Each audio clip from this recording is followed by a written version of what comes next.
Guys, it's Lost in Plot, and we are here with the Hulu original series, the premiere of The Patient. The Patient over on Hulu is a limited series starring Steve Carrell and Domhall Gleason. It is about a therapist who is treating a patient, and the patient then chains him up in his basement because that patient is a serial killer. And he wants to get helped by his therapist, so he's chained him up in the basement to get his therapy. There you go. That's the thriller premise, and it doesn't go much farther than that in this first episode. So if you think the idea is interesting, the idea is the whole basis for the pilot episode. That's really what you get rendered, that whole setup. It's a chess game because the serial killer in this has got the power because the therapist is trapped and chained, and it is a chess game against each other. The therapist is going to use his many degrees, I'm sure well-earned, to try and play the right strings in the mind of the serial killer to get himself out of there. Whereas the serial killer, you never know if he's going to snap, if he's going to kill him, or if he is genuinely seeking help to stop doing what he's doing. That's really the setup here, and what's going to sell you on it is the cast and the performances. Do you buy Steve Carell in this non-comedic role, this dramatic role as the very timid, mild-mannered Jewish therapist, and then Domhall Gleason as the awkward, uncomfortable serial killer who is apparently trying to fix himself? Yeah, between the two, Steve Carell didn't do much for me. Very restrained. It was just supposed to be. You got that feeling. Yeah, but he shuffles around and he's in a beard and he's just very soft-spoken. He's cast against type, which you see a lot with these comedic actors. Suddenly when they're playing meek and quiet, it's supposed to be, oh, well, they're stretching their range from being bombastic and funny.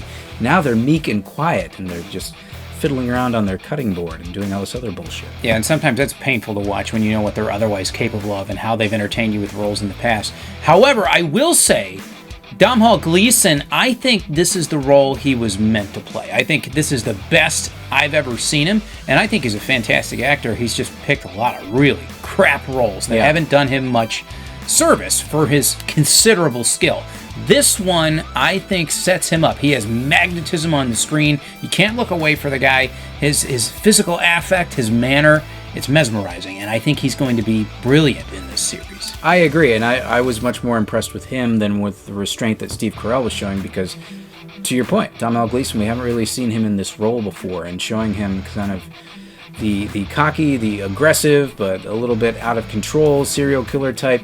He really crushes it in this first episode, which, to your point, was a little bit painful at times when we're seeing Steve Carell go through his routine. He's just shuffling around. When it turned, and he's confronted with his patient, Domhall Gleason, about the nature of his situation, that's when I thought he started to show some nice range and concern, and they really played off well together, which I guess is going to be the crux of the series, is probably these two sitting across from each other down in the basement. It's going to have to be, and the third person you won't see who will be just as important, which is the writer, giving enough twists and turns and interesting ideas to make it work. And the reason why I think the characters came alive is because the conflict crystallized. Yeah. And it's a modern trend that I'm kind of growing tired of, in that, all right, we're going to open by flashing forward in time to a more interesting part where the conflict is really starting to grow. Yeah. Then we're going to go backwards in time and give you the boring shit we weren't confident enough to open with. Right. And I feel like good stories, even with the setup, can lure you in and get you to that moment where the conflict can really take shape and become defined.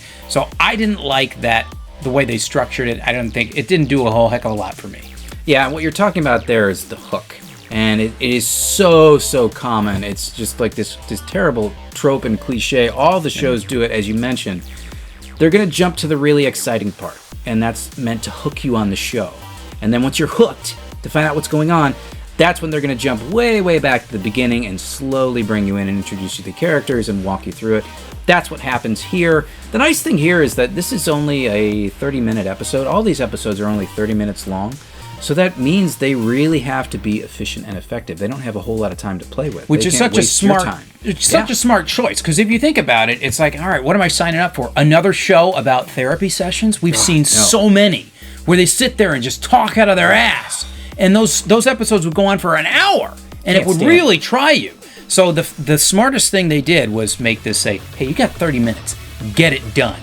We don't need to have filler with you guys talking about each other and going back and forth and wasting our time. That's right. Get it done in 30 minutes and make it snappy. Because it's not like they chopped up a 3-hour film into 30-minute increments. No, there's a build, there's an introduction, and there's a resolve by the end of it.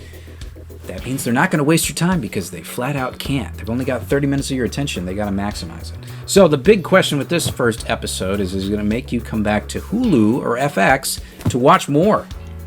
It's going to make me come back. Yeah.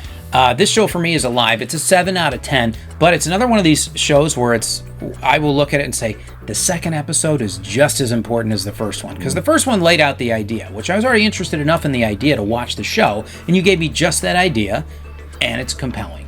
But if you don't do something in the second episode to show me how it's going to grow and how it's going to expand, that's going to be potentially a struggle.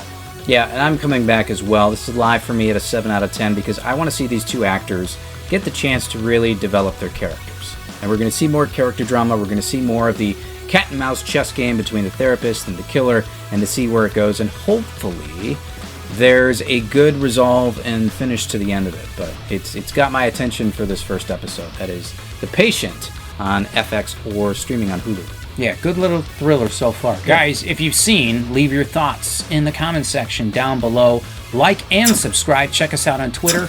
We'll see you all on the next one.